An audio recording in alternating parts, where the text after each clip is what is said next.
Bom, gente, nós na verdade durante este período até o final do ano, nós estamos com duas campanhas às quartas-feiras.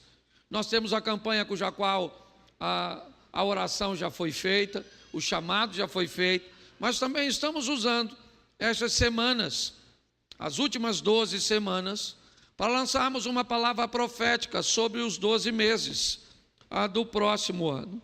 Já falamos de inúmeras coisas e a semana de hoje, ela representa o mês de junho, certo? O mês de junho, que tem em si o Dia dos Namorados. Então, o tema hoje dessa campanha das 12 semanas é o relacionamento conjugal. Tá certo? Eu vou falar um pouco disso, mas eu dividi em dois momentos, ou em duas palavras, aquilo que eu quero compartilhar com você. Coloque para mim, por favor, Mateus, capítulo 15, a partir do verso de número 21. Vai servir não apenas para o ambiente conjugal, mas para todas as áreas da nossa vida. Vamos lá.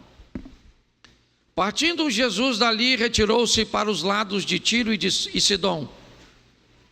E eis que uma mulher cananeia, que viera daquelas regiões, clamava: Senhor, filho de Davi, tem compaixão de mim. Minha filha está horrivelmente endemoniada. Ele, porém, não lhe respondeu palavra. E os seus discípulos, aproximando-se, rogaram-lhe: despede-a, pois vem clamando atrás de nós. Mas Jesus respondeu: não fui enviado senão as ovelhas perdidas da casa de Israel. Ela, porém, veio e o adorou, dizendo: Senhor, socorre-me. Então ele, respondendo, disse: não é bom tomar o pão dos filhos e lançá-lo aos cachorrinhos. Ela, contudo, replicou: sim, Senhor, porém os cachorrinhos comem debaixo das migalhas que caem da mesa dos seus donos. Então lhe disse Jesus: ó mulher, grande é a tua fé, faça-se contigo como queres. E desde aquele momento a sua filha ficou sã. Coloque Marcos 7, 24. Marcos 7. Levantando-se, partiu dali para as terras de Tiro e Sidom, tendo entrado numa casa, queria que ninguém o soubesse. No entanto, não pôde ocultar-se.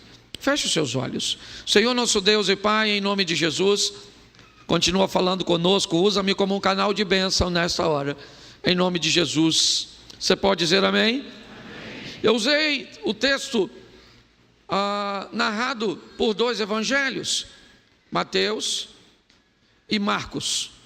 E um, na verdade, vai completar o outro com uma informação muito importante, porque a minha proposta, nesse primeiro momento, é falar da determinação daquelas pessoas que planejam alcançar algo desafiador.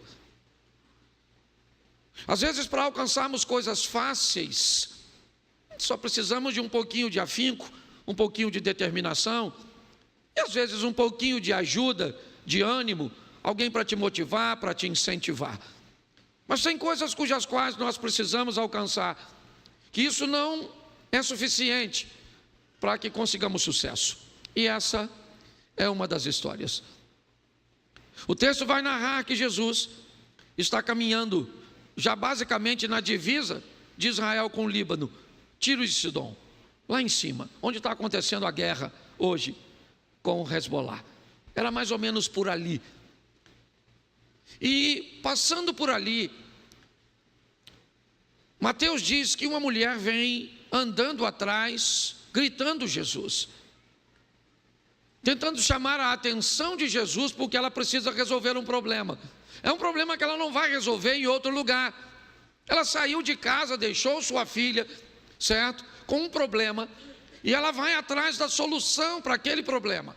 Jesus não está sozinho, uma multidão o acompanha, e ela está tentando atrair a atenção dele, tentando dizer a Jesus que há situação dela é desafiadora, que ela precisa da misericórdia dele, e ele, me parece que não está muito interessado em ajudá-la, não. Ele vai embora. Ela clama tanto na narrativa de Mateus, que os discípulos começam a ficar incomodados. A impressão que Jesus está passando às pessoas é que ele não se importa com ela, é que ele não está nem aí. Os discípulos provavelmente estão preocupados naquele momento com a reputação de Jesus. O que vão dizer dele? Uma mulher que vem buscando algo para a filha, gritando, desesperada pela rua, está todo mundo escutando. Me socorre, Jesus, me socorre, minha filha está endemoniada, e Jesus não está nem aí, ele está andando. Será que ele não está ouvindo? Por que será que Jesus resolveu não parar? Tão bom, misericordioso, compassivo, mas ele não está nem aí. Será que ele não está escutando? O que ele está querendo fazer naquela ocasião? Você já parou para pensar nisso? Me parece que o que ele está tentando é usar a mulher para ensinar aos discípulos, que me parece que a lição tem a ver com eles. Eles estão muito incomodados com uma mulher que não desiste, mesmo diante da indiferença de Jesus. Muitas pessoas parariam, ele não está escutando, mas ela não pode parar. A situação dela é grave, o propósito dela é legítimo, ela não pode desistir. Talvez desistisse se fosse um problema nela, mas não é, é maior do que ela, é na sua filha. Então ela vai lutar com todas as forças e vai clamando. Mateus diz que os discípulos vão até Jesus e diz: Senhor, despede-a. Ela vem gritando aí, e Jesus não atende os discípulos, não atende. Quando eu faço um paralelo entre Mateus e Marcos, eu descubro que ela não desistiu. Jesus veio andando na rua, ela veio gritando, e ele não está nem aí, ele não está nem aí. Ele chegou no seu destino, entrou numa casa e não queria atender ninguém. Está aí, ó, levantando-se, partiu. Olha só, tendo entrado numa casa, Mateus diz que ele estava na rua e a mulher vem gritando. Marcos narra o mesmo texto, dizendo que depois de andar na rua, ele entra numa casa e não queria que ninguém soubesse, certo? Não, no entanto, ele não pôde ocultar-se ou esconder-se. Essa mulher foi atrás dele.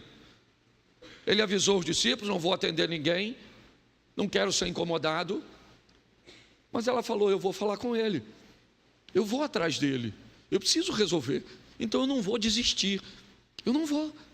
Quando nós lançamos uma campanha, esse é o nosso propósito, motivar em você uma decisão, certo?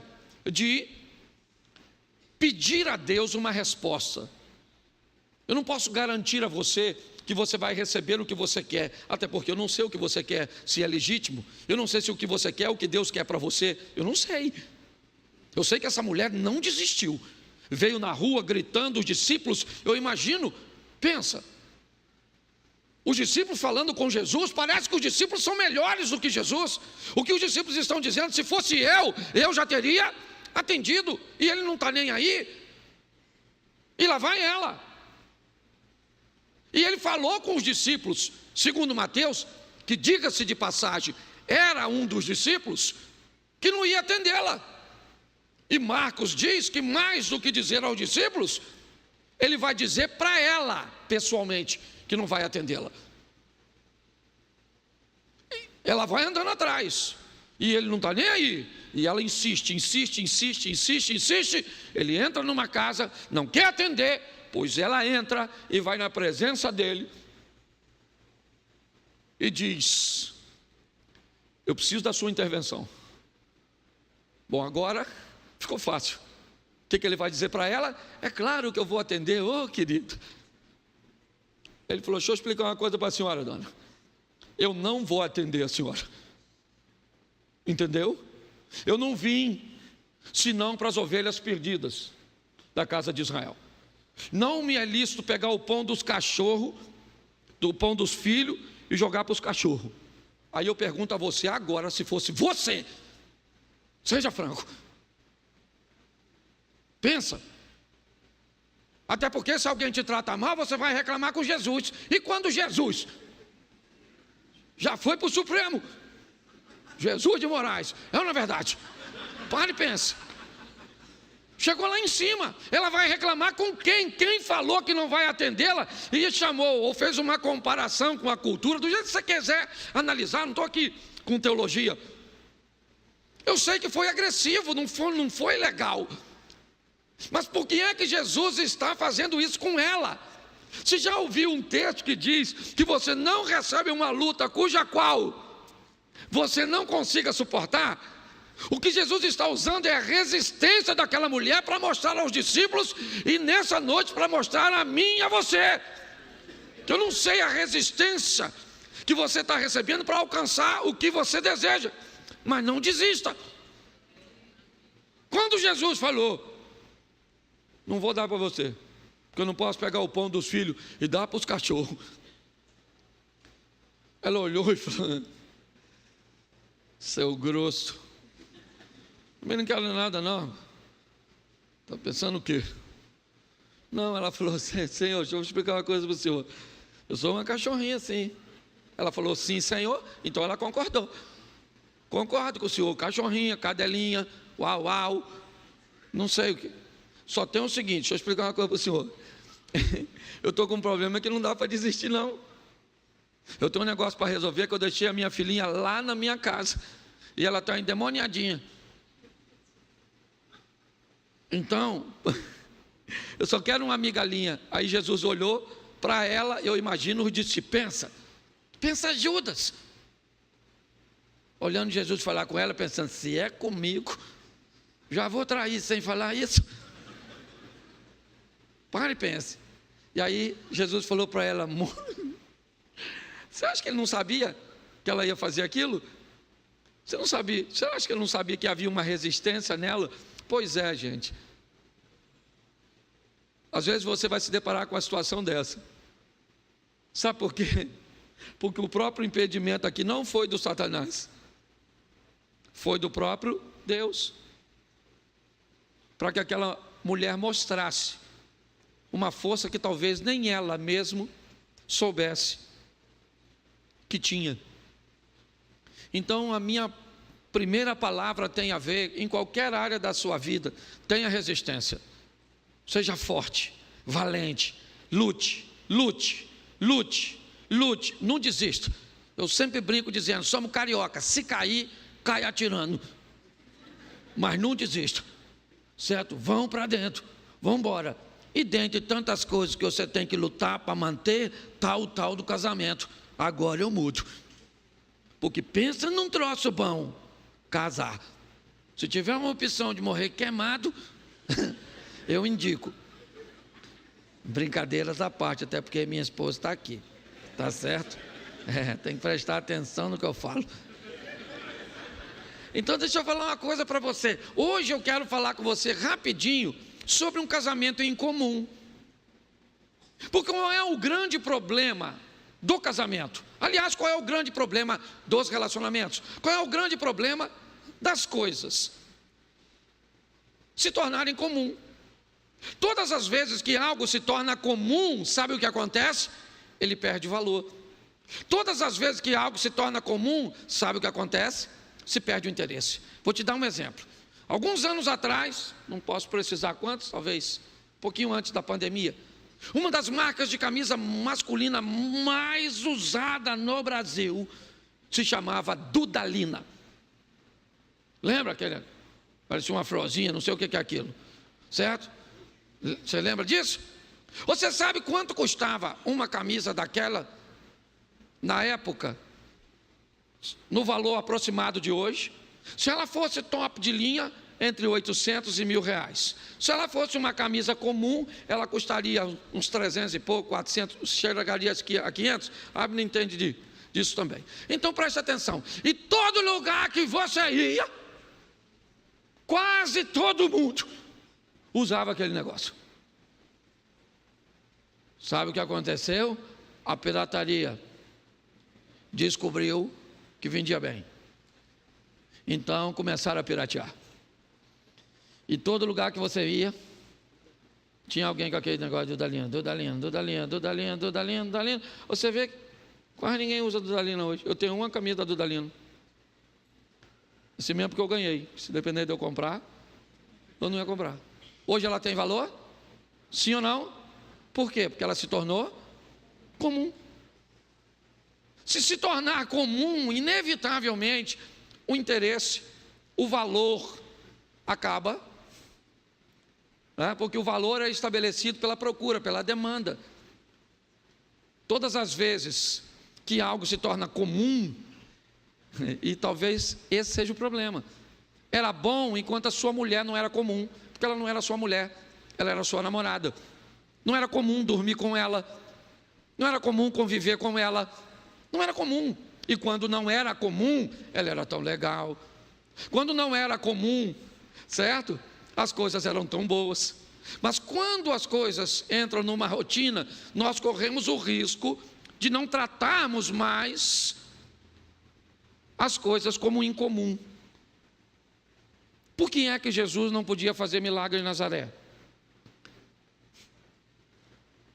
Porque para o povo de Nazaré, ele era o filho da Maria, o filho do José, o irmão do Judas, o irmão do Tiago, o que morava naquela casa vermelhinha, lá da esquina, número 85. Quando as pessoas tratavam Jesus como alguém comum, ele deixava de ser poderoso. Então a minha proposta hoje para você é para você fazer força para viver um casamento incomum. Não é o tempo inteiro que ninguém é doido, não é isso que eu estou falando. Entendeu? Mas nós temos que criar um ambiente no nosso casamento, certo? Por quê? Porque primeiro, não é comum a convivência de um casal ser sempre alinhada e em concordância em tudo. Sim ou não? Sim ou não? O normal é um casal lutar para manter o alinhamento em boa parte dos assuntos.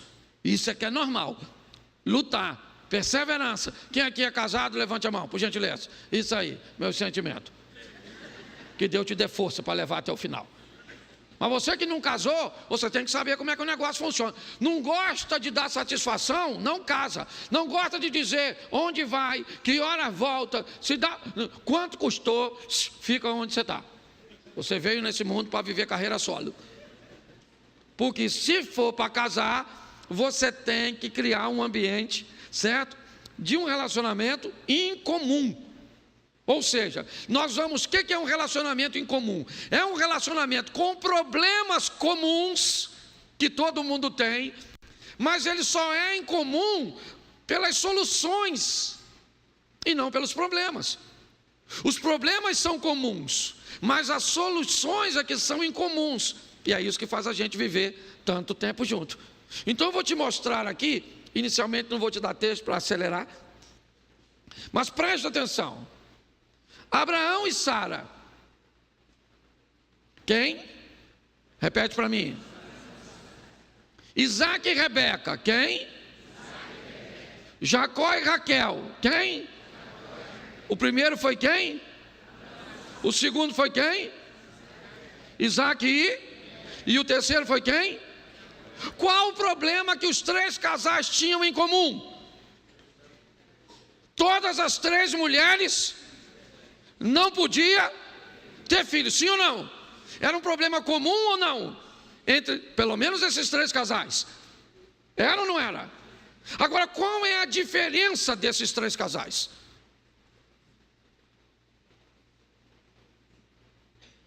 Olha só, homens com promessa, casado com mulheres com promessa, o mesmo tipo de problema, esterilidade de Sara ou de Sarai, esterilidade de Rebeca, esterilidade de Raquel. O que Sara ou Sarai faz com a esterilidade que tem? Manda o marido deitar com a escrava. Sim ou não? O que que Raquel faz com a esterilidade que tem? Pressiona Jacó. Me dá filho, senão eu morro. Sim ou não?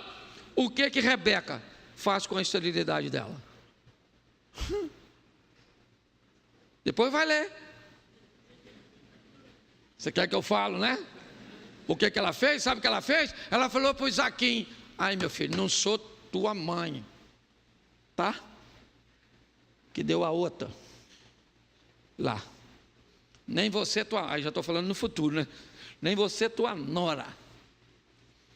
O filho é de mim. Então bota a mão na minha cabeça e ora por mim e cerol, que nós vamos ter filho. O problema era comum, não era igual para os três, sim ou não? Sim ou não?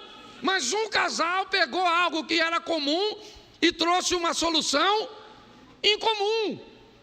É isso que eu quero que você entenda. Os nossos problemas, gente, olha só, olha só. Eu vi um negócio que me chamou tanta atenção, eu achei tão legal. Um casal, foi um exemplo que eu vi. A mulher chegou em casa e falou para o marido assim, ó. O marido estava mexendo no celular e ela chegou. E aí, ela falou assim: "Oh, não falei com você para fazer a comida e para deixar tudo arrumadinho?" Nesse tom. Aí ele pegou o celular, olhou para ela e falou assim: "A comida está pronta e está tudo arrumado." Ela falou: "Tá? Tá? Ah." Aí ele olhou para ela e falou assim: "Já sei, você queria brigar, né?" Ela falou: "É, que eu estou nervosa, eu estou chateada, eu queria discutir." Ele falou assim: "Então volta lá e entra de novo." Aí ela voltou lá e entrou. E ele mexendo no celular, ela falou: "Escuta aqui, eu não falei para você fazer comida e deixar tudo arrumadinho?" Ele falou: "Mas não deu tempo de fazer nada." Ela disse: "Se não deu tempo, você fica aqui em casa à toa. E sou eu que faço tudo, é tudo nas minhas costas." Ele disse: "Você reclama demais." Ela disse: "Eu reclamo porque tem que reclamar." Ele disse: "Eu não sei porque que eu casei contigo." Ela falou: "O quê?" Ele falou: "Não, faz parte da encenação." Porque até para discutir, no final, sabe o que aconteceu? Ele perguntou a ela: "Está mais calma?" Ela falou: "Estou." E aí ela foi lá para dentro. "Você está rindo, mas o assunto é sério. Deixa eu falar uma coisa para você. Os problemas são comuns, mas as soluções é que tem que ser em comum. Você tem que criar um ambiente para o seu casamento não ser um casamento comum, porque senão, menino, vai dar ruim." "Pastor, o que eu tenho que fazer para tornar em comum?" "Eu estou lutando para fazer no meu, você quer que eu descubra o que vai fazer no seu?" Aí você já está querendo, eu ia cobrar dinheiro demais para fazer, certo? Então, os problemas eram os mesmos, sim ou não? Mas o Isaac e a Rebeca resolveram um problema que os outros resolviam, criando confusão. Não é um casal perfeito, porque quem conhece a Bíblia já começa logo a pensar: "Mas também ele teve um problema com o filho." Vai ler outra hora, e depois você vem aqui e prega sobre esse problema. Tá certo? Então, primeiro, um casal normal, certo? Porém, incomum. Era Isaac e a Rebequinha. Outra coisa que eu quero alertar os irmãos agora é um alerta sobre um problema que tem acontecido demais. O segundo ponto é uma conta difícil de fechar que os casamentos estão enfrentando.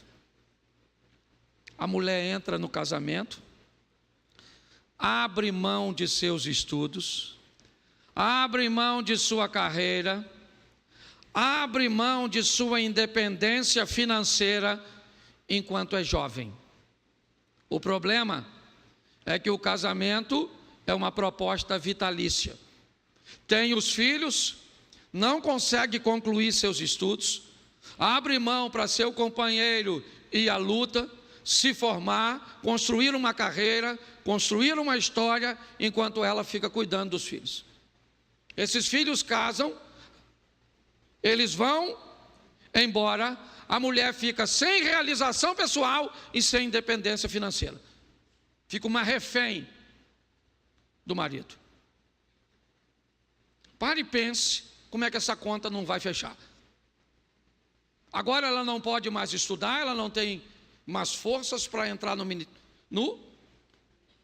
mercado de trabalho, tá certo? E tudo o que ela gostaria de ter é apenas isso tem acabado com o casamento de mais da conta, mais do que você imagina. Acabado com o casamento de pobre e acabado com o casamento de rico, certo? Esposa de homens milionários que se sentem incomodadas porque não tem nenhum tipo de realização pessoal. E pior, para ter muitas vezes acesso a dinheiro, porque se a mulher não tem, aí eu gosto da frase do homem, ela não precisa de nada. Quem diz que não precisa de nada é a pessoa, não é você avaliando a pessoa. Tá certo? É igual quando alguém vai dividir uma herança de família, que um que vai pegar uma parte da herança tem a vida toda equilibrada, e o outro com a herança, que vai pegar uma parte, tem a vida toda torta. O que tem a vida toda torta diz o quê do que tem a vida toda? Ele não precisa. Quem diz que não precisa é o dono, não é quem não é. Muitos casais, e aí eu vou fazer algumas perguntinhas, por favor, não se sinta ofendido, certo?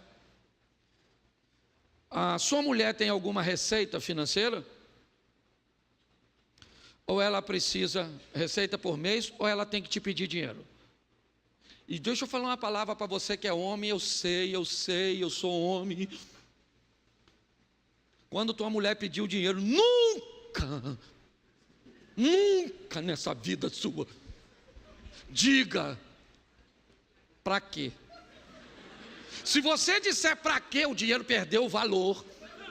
Você está entendendo? Ela só vai pedir de novo porque ela precisa se humilhar. Porque você é a única fonte, aquela vontade dela é que você morresse fulminado, igual o marido de Abigail, para ela pegar tudo que é seu. Ela não precisa. Até hoje eu luto contra isso.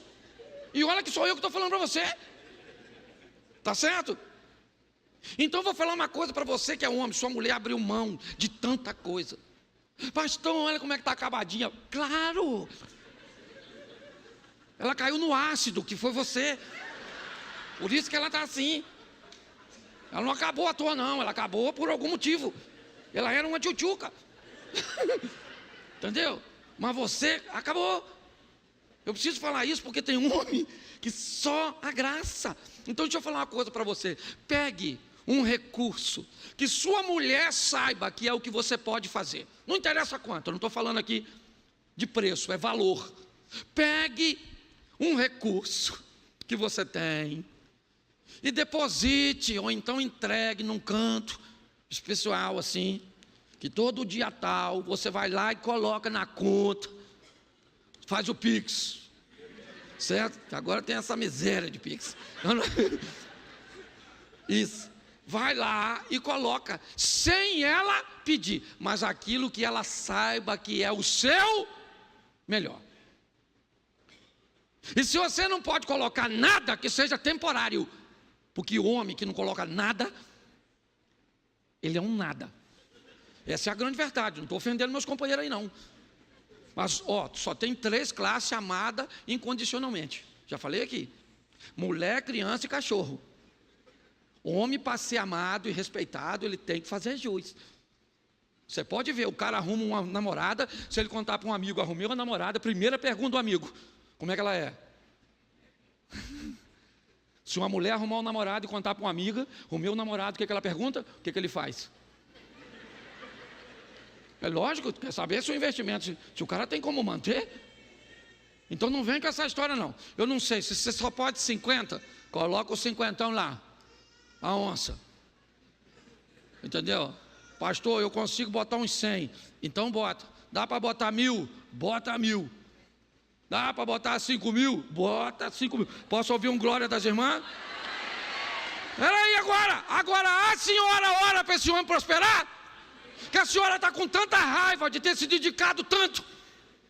A senhora olha para essas pernas da senhora, parece os rios do Brasil. Serpentiano. E cada rio desse tem uma atitude desse homem, um maltrato. Ué, mas a verdade é essa.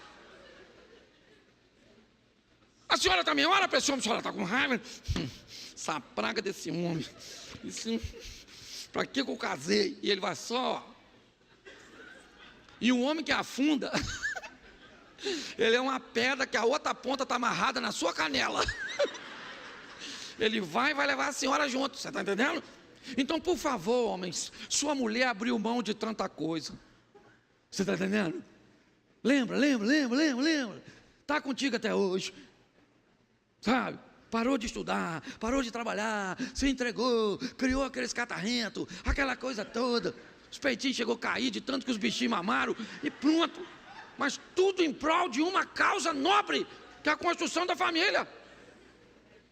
Você está rindo, mas é sério. E essa conta acaba não fechando, que agora você tem uma mulher amargurada no final da vida. O que eu faço? Eu falo, morre. Sobrou para a senhora só a morte. Essa conta não fecha, entendeu, maridão? Nossa, estou pregando para mim mesmo também, viu? Ela está até filmando.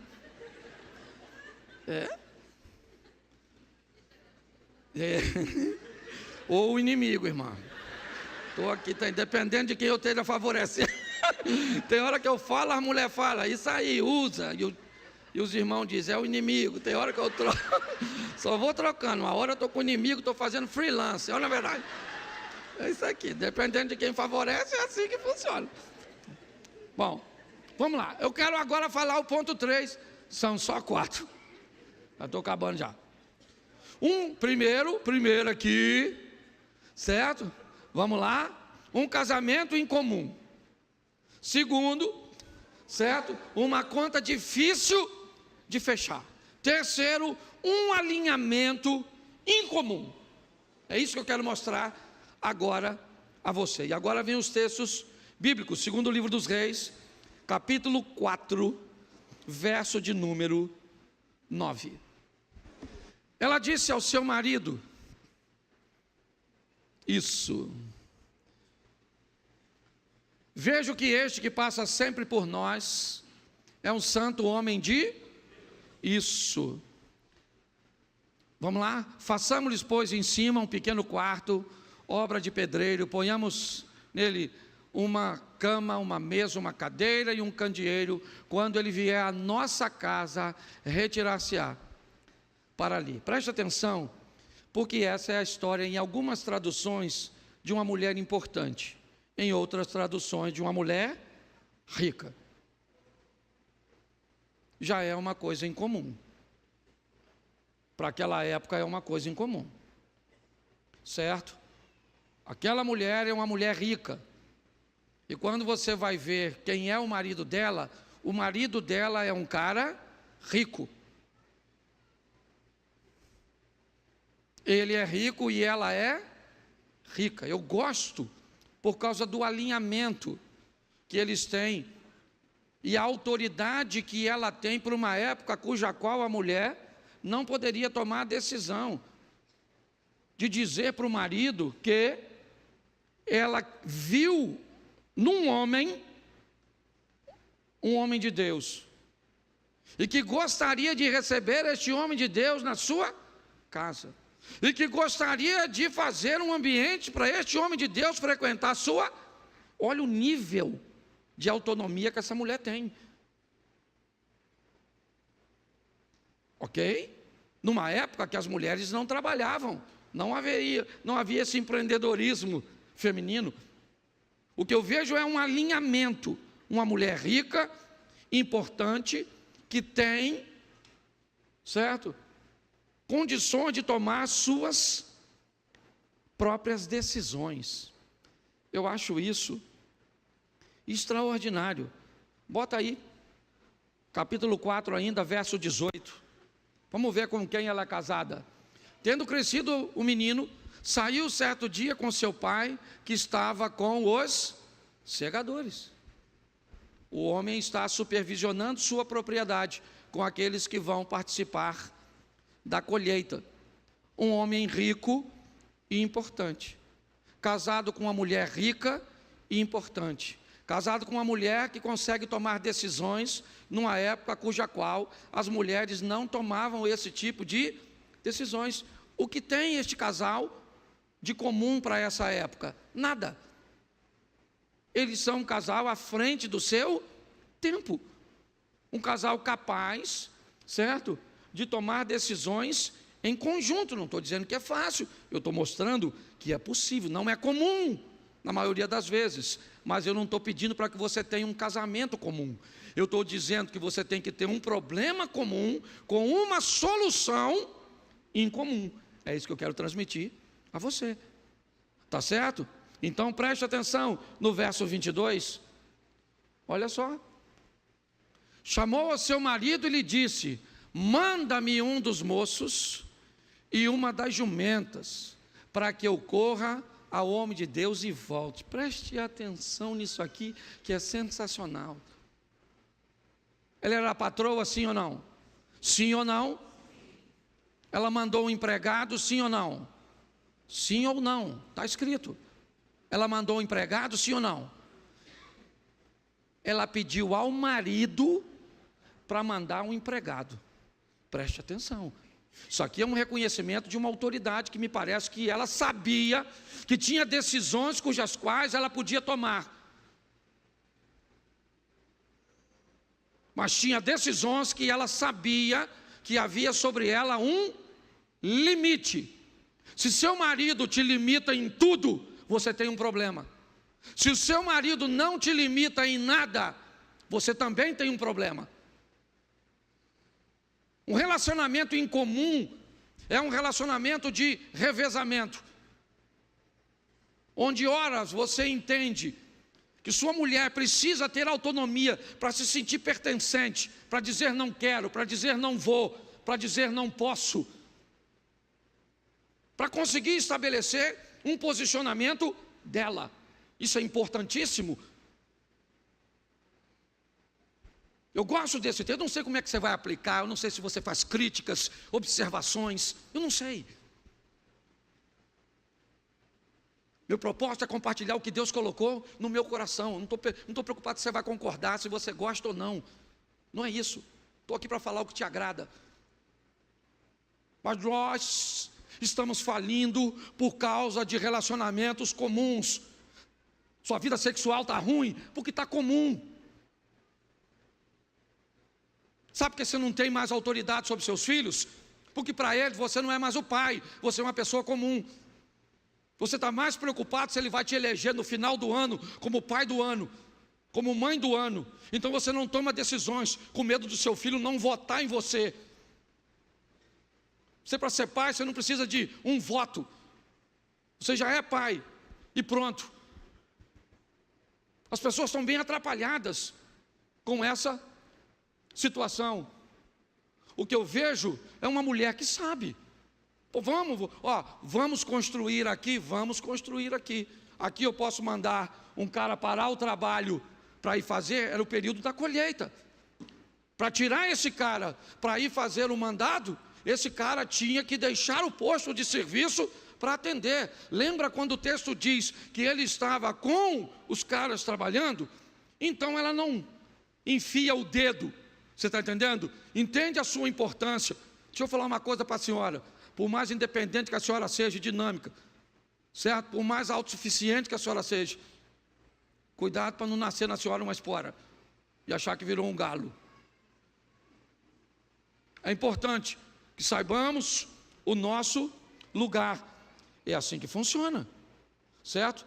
Agora, preste atenção agora, verso 23.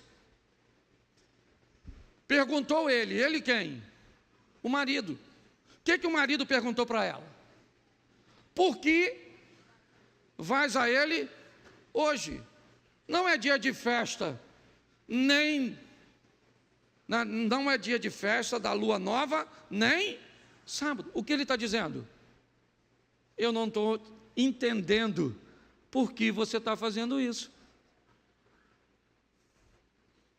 Eu não estou entendendo. Talvez até ele não estivesse concordando com aquilo que ela está fazendo. Quando ela diz, façamos, ele concordou, sim ou não?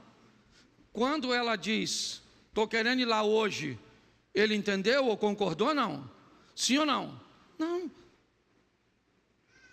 Ou seja, isso é comum, encontros e desencontros, mas a maneira cuja qual nós vamos resolver é que vai dar significado a tudo isso.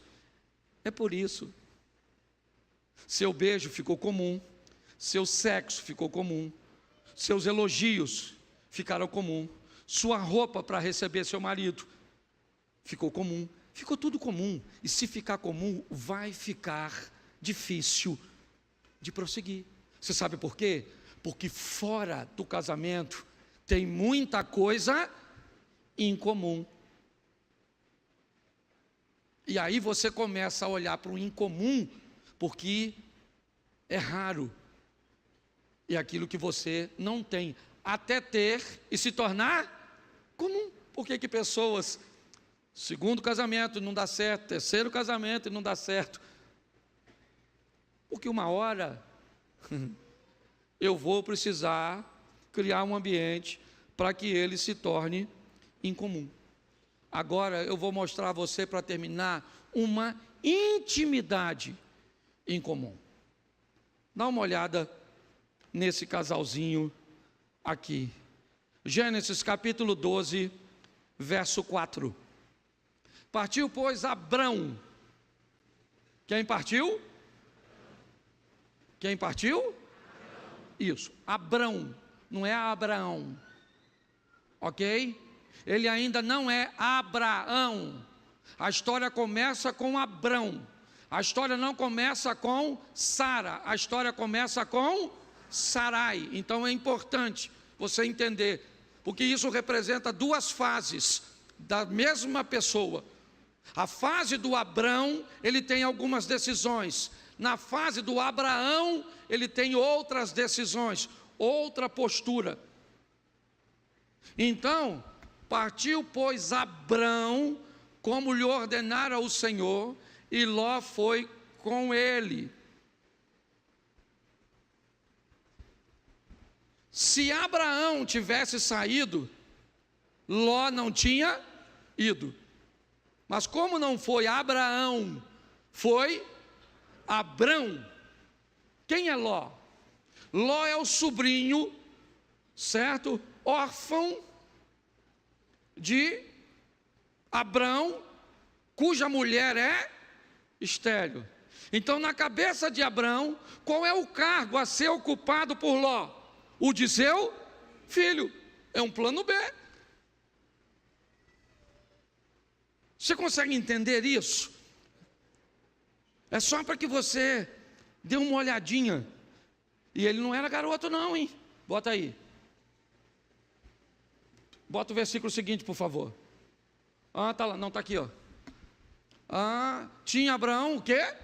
75 anos quando saiu de... Isso aí. Bom, para onde ele vai? Ele vai para a terra prometida. Sim ou não? Mas quando tem fome, ele viaja para onde? Ele viaja para o Egito. Capítulo 12, verso 12. Para mim, um dos textos mais fantásticos. Os egípcios, quando te virem, vão dizer: é a mulher dele, e me matarão, deixando-te com vida.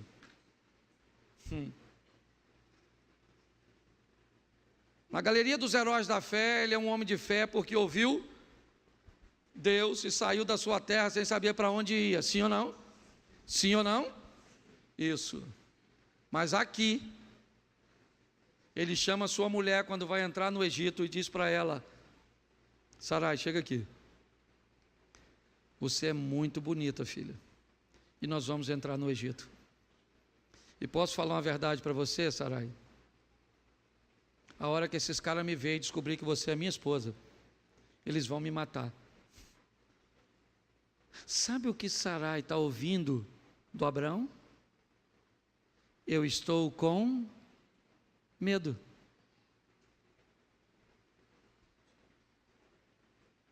Eu estou com medo, filha. Eu estou com medo de perder o emprego. Eu estou com medo da dor que eu estou sentindo. Eu estou com medo do comportamento que os nossos filhos. Eu estou com medo. Sabe, eu estou com medo daquela mulher lá no trabalho. Eu estou com medo. Pô, cara, quando Abraão escuta ou diz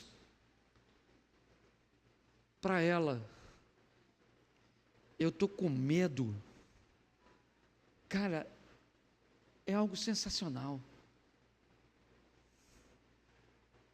Mas no capítulo 16, no verso 5, dá uma olhada aí, por favor. 16:5, e disse Sarai a Abraão: seja sobre ti a afronta que se me faz a mim. Eu te dei a minha serva para possuíres. Ela, porém, vendo que concebeu, desprezou-me. Julgue o Senhor entre ti e mim. Pô, não tem cabimento esse texto. Sarai está dizendo para Abraão: Abraão, deixa eu te falar, eu peguei a minha serva e dei para que você tivesse um filho. Agora que ela tem o filho, ela não me respeita mais, ela me afronta. Que o Senhor julgue, Abraão, entre eu e você. Como assim? O que essa mulher está falando? O que ela está falando? A mesma coisa que Abraão falou quando estava no Egito. Eu estou com medo de perder a minha autoridade. Eu estou com medo de perder o meu lugar como sua esposa. Eu estou com medo. Eu estou com medo, filho. Eu estou com medo. Eu estou com medo porque eu estou velha. Eu estou com medo porque eu não estou bonita. Eu estou com medo porque eu estou gorda. Eu estou com medo, tá? Eu estou com medo. Dá licença de eu estar com medo. Sabe o que é isso? Isso é intimidade.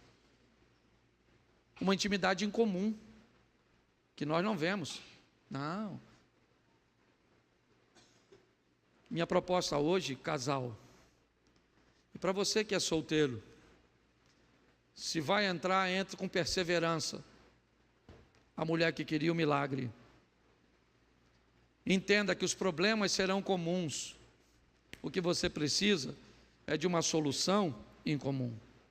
Cuidado com essa conta. Se você é novo, deixa a sua mulher trabalhar, deixa ela estudar, deixa ela crescer. Ou então monte um plano, certo? Para amanhã ela ter uma autonomia, para que consiga ter seus próprios recursos. Porque com essa expansão e essa projeção do feminismo, cada vez vai ficar mais difícil. Consiga um alinhamento incomum, para que você entenda esse revezamento. Ora dá para fazer o que o outro quer, ora aqui, e isso é perfeitamente, né, sadio. E tenha uma intimidade em comum. Se continuar com esse casamento comum, não vai dar. Você pode ter certeza que essa corda vai estourar. Tem algo que é para mim, fique de pé por favor, tem algo que para mim é pior que divórcio. Para mim um casamento que as pessoas não acreditam que pode ser bom. Não vou ficar com ela assim mesmo, do mesmo jeito, porque nossos filhos é a igreja, sabe, pastor? É assim mesmo. Não é tudo assim? Pois é. Não é comum? Não é assim para todo mundo? É para aqueles que vão levar uma vida comum, é assim mesmo. Beija desse jeito, faz amor desse jeito, reclama desse jeito, se veste desse jeito, é desse jeito. Ou então você faz ficar em comum. Que Deus te dê força, sabedoria, entendimento, para ser um marido incomum, para ser uma mulher incomum. Quer uma notícia desafiadora? Os dois não conseguem mudar simultaneamente. Alguém tem que puxar isso aí. Feche seus olhos. Quero chamar minha esposa para vir aqui. Quero orar ao lado dela. São 32 anos de casado, estamos indo para 33. Pense em duas pessoas diferentes. E se você acha que o desafio é viver com ela, porque você não me conhece. Se eu chegar em casa e falar com essa mulher assim: Mary, eu estou nervoso, eu não quero conversar. Você sabe quando ela vai falar comigo? Quando eu falar com ela novamente. Se eu chegar em casa e ela falar: Cláudio, eu estou nervosa, eu não quero conversar, eu vou ficar assim: fala comigo. Fala comigo. Não é assim? Então, louvado seja. Não temos casamento perfeito, não. Tem dia que dá vontade de... Certo? Anderson do Carmo e Flor de Lis. Tinha um exemplo melhor, não? Não, porque o exemplo, ela falou, não tinha um exemplo melhor, não. O exemplo, se eu te arrumasse outro, era ela que estava morta. Pelo menos eu me matei, na verdade. É isso aí. Então, segure na mão da sua adversária, você que é casado. E vamos aí, vamos terminar com a frase do Lula. Qual é? A luta continua, companheiro. É isso aí. Vamos orar. Senhor nosso Deus, muito obrigado por nossa casa. Muito obrigado por não maquiarmos, ó Deus, nossos relacionamentos. E muito obrigado por teu Espírito Santo, nosso companheiro, que ora age na nossa mente, enquanto o inimigo está trabalhando na mente da nossa mulher. Ora age na mente da nossa mulher, enquanto o inimigo está trabalhando na nossa. E é nesse revezamento que nós, às vezes, vivemos, Pai, de recebermos influências positivas e negativas. Mas até aqui nos ajudou o Senhor. E cremos que o casamento não é um projeto de homens, é um projeto do Senhor. E o Senhor é o dono da nossa casa, da nossa família. Somos casados para sempre, para a honra e glória do teu nome. Não podemos mudar o passado de ninguém, mas podemos influenciar o futuro de todos. Leva-nos aos nossos lares, guardado por tuas boas mãos poderosas. Que o grande amor de Deus, nosso Pai, a graça de nosso Senhor e Salvador Jesus Cristo e as duas consolações do Santo Espírito de Deus sejam para com todos, e todos digam amém. Marido e mulher, de frente agora para sua esposa e lasca-lhe um beijinho. Isso. Agora vamos embora fazer amor.